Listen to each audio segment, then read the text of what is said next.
कम से कम 295 सीटें प्लस 295 से ज़्यादा आएंगे, कम तो नहीं आएंगे। ये हमने आकलन किया कि सभी हमारे नेताओं से पूछने के बाद ये एक आंकड़ा हमारे पास मिला है और इस आंकड़े में कोई बदलाव नहीं है। ये एक जनता की सर्वे है, हमारा सर्वे नहीं है। जो जनता ने सीधा हमारे को कहा है और हमारे नेताओं को जो इन्फॉर्मेशन दिया है, ये इन्फॉर्मेशन पहुंचाया है, उस आधार पर ये हमने आज आप लोगों को बता रहे हैं। सरकारी सर्वे तो होते हैं क्योंकि उनके पास बहुत से आंकड़े बनाने का, बिगाड़ने का ये पहले से भी है और उनके चंद जो मीडिया के दोस्त हैं उसको हाई फाई करके वो भी लोग बताते हैं।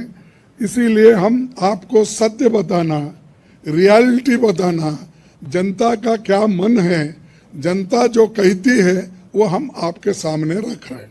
तो दोस्तों, जनता का एग्जिट पोल टीवी चैनलों के एग्जिट पोल से काफी अलग है, ऐसा मल्लिकार्जुन खड़गे समेत तमाम इंडिया गठबंधन के नेता भी कह रहे हैं। आप जान इंडिया गठबंधन ने इस बार लोकतंत्र और संविधान को बचाने का मुद्दा चुनावों में सबसे महत्वपूर्ण बनाकर रखा और उसने पूरा चुनाव इसी के इर्द गिर्द भी लड़ा। अब जबकि चुनाव खत्म हो गए हैं, इंडिया गठबंधन ने एक नई रणनीति तैयार कर ली है ताकि बीजेपी को कोई भी खेल करने का मौका न मिले। कांग्रेस अध्यक्ष मल्लिकार्जुन खड़गे के आवास पर हुई शनिवार को इंडिया गठबंधन की बैठक में एक महत्वपूर्ण फैसला लिया गया। इस फैसले में कहा गया कि गठबंधन के सारे दल अपने अपने स्थानीय नेताओं एवं कार्यकर्ताओं को ये निर्देश देंगे कि 4 जून को मतगणना से जुड़ी पूरी प्रक्रिया संपन्न होने तक और फॉर्म 17C के साथ जीत का प्रमाण पत्र मिलने तक मतगणना केंद्रों पर मुस्तैद रहें।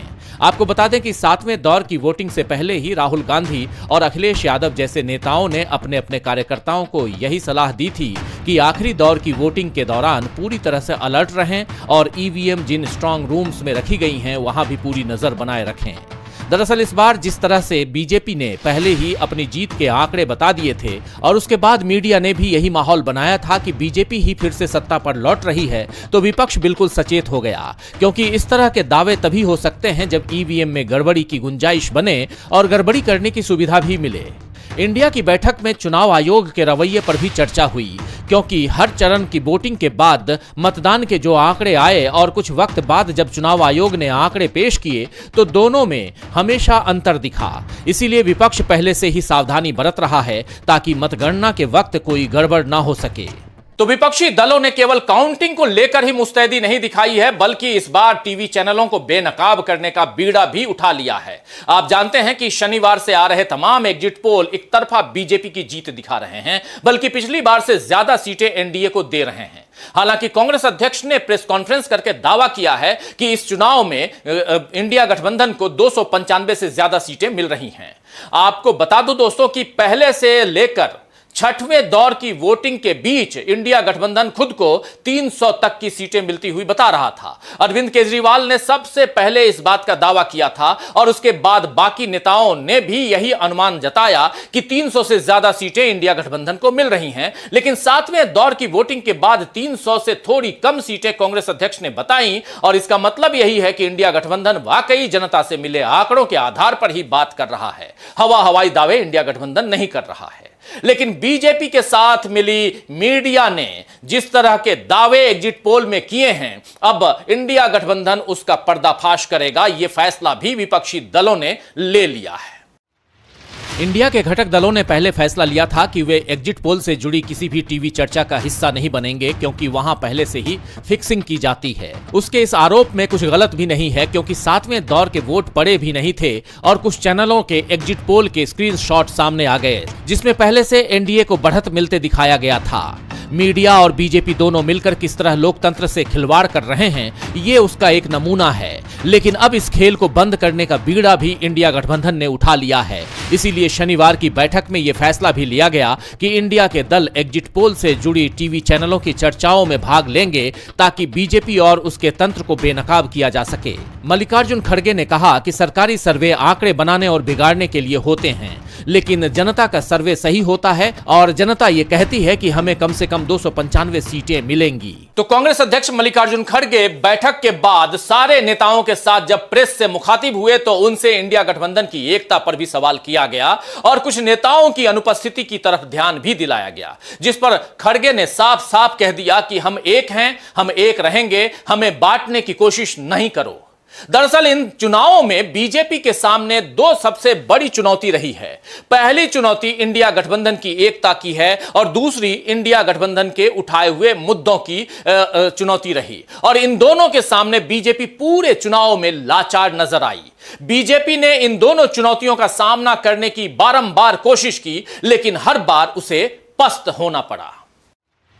18वीं लोकसभा का चुनाव भारत में राजनीतिक इतिहास में जब दर्ज किया जाएगा तो उसमें विपक्षी दलों की एकता की बात खास तौर पर रेखांकित की जाएगी और इसके साथ यह भी लिखा जाएगा कि विपक्ष ने इन पूरे चुनावों को मुद्दों से बिल्कुल भी भटकने नहीं दिया। चुनाव सभाओं के मंच से लेकर सोशल मीडिया के मंच तक विपक्षी नेताओं ने जनता और अपने कार्यकर्ताओं को बार बार इस बात के लिए सावधान किया कि बीजेपी हिंदू मुस्लिम की बात करेगी, पाकिस्तान का जिक्र छेड़ेगी, इंडिया गठबंधन के अलग अलग दलों के बीच दरार बनाने की कोशिश करेगी, ईडी और सीबीआई जैसी संस्थाओं के जरिए विपक्ष के नेताओं पर दबाव बनाएगी। लेकिन ऐसी किसी भी कोशिश के जाल में इंडिया गठबंधन के कार्यकर्ताओं को फंसना नहीं है और जनता के लिए जरूरी मुद्दों पर डटे रहना है। इसीलिए मोदी ने जब जब राम मंदिर का जिक्र छेड़ा, ज्यादा बच्चे पैदा करने वालों की बात की, पाकिस्तान से प्रेम का हवाला दिया, अडानी अंबानी का नाम लेकर विपक्ष पर भ्रष्टाचारी होने के आरोप लगाए, परिवारवादी राजनीति का मुद्दा उठाया, तब तब विपक्ष ने मोदी से सवाल किए कि महंगाई क्यों कम नहीं हो रही, क्यों बीजेपी विपक्ष के उन नेताओं को अपना साथी बना रही है जिनके ऊपर भ्रष्टाचार के आरोप हैं, युवाओं को रोजगार क्यों नहीं मिल रहा, इलेक्टोरल बॉन्ड का सच सामने आने के बाद भी मोदी उसका बचाव क्यों कर रहे हैं, किसानों को एमएसपी का वादा सरकार क्यों नहीं कर पा रही है, जातिगत जनगणना से बीजेपी क्यों घबराती है, क्यों आरक्षण के मुद्दे पर उसकी राय देश के सामने नहीं आती और अग्निवीर जैसी योजनाओं को बीजेपी ने लागू क्यों किया है, जबकि इससे देश की सुरक्षा खतरे में पड़ सकती है। तो जनता की समस्याओं से जुड़े 200 से ज्यादा सवाल विपक्ष ने मोदी से किए। अकेले कांग्रेस ने ही 72 दिनों में 272 सवाल मोदी के सामने रखे, लेकिन मोदी ने किसी भी सवाल का जवाब देना जरूरी नहीं समझा।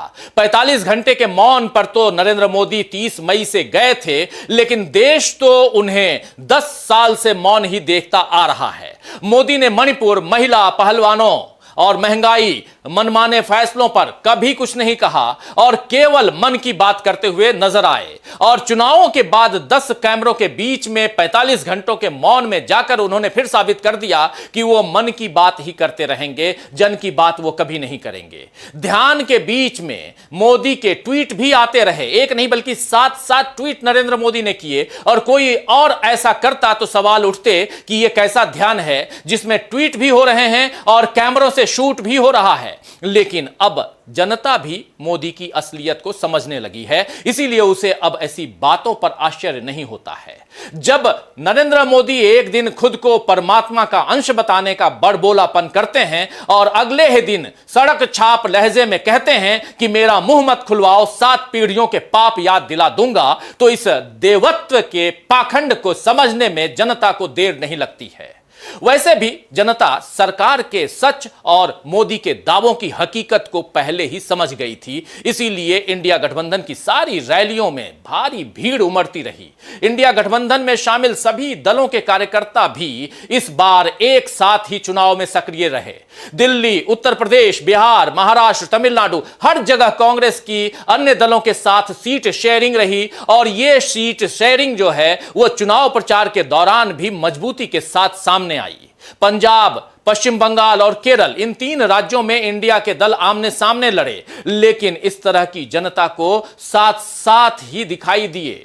जैसे ये साथ साथ हैं। इंडिया गठबंधन की इस एकता के सामने बीजेपी को बार बार मुंह की खानी पड़ी और ऐसे में अब मीडिया का एग्जिट पोल चाहे एनडीए के पक्ष में हो या जनता का एग्जिट पोल क्या कहता है, यह जानने की उत्सुकता जो है वो बनी रहेगी और इन सब के लिए आपको 4 जून का इंतजार रहेगा। यानी 4 जून को यह पता चल जाएगा कि इस बार 2019 का इतिहास दोहराया जाएगा या फिर से 2004 का इतिहास आपके सामने होगा। आप जानते हैं 2004 में इंडिया शाइनिंग का नारा बुलंद किया जा रहा था, लेकिन फाइनली क्या हुआ आप सबको पता है। खैर, शायर सनाउल्लाह ज़हीर ने ठीक ही फरमाया है कि मैं दे रहा हूं तुझे खुद से इख्तिलाफ का हक, मैं दे रहा हूं तुझे खुद से इख्तिलाफ का हक,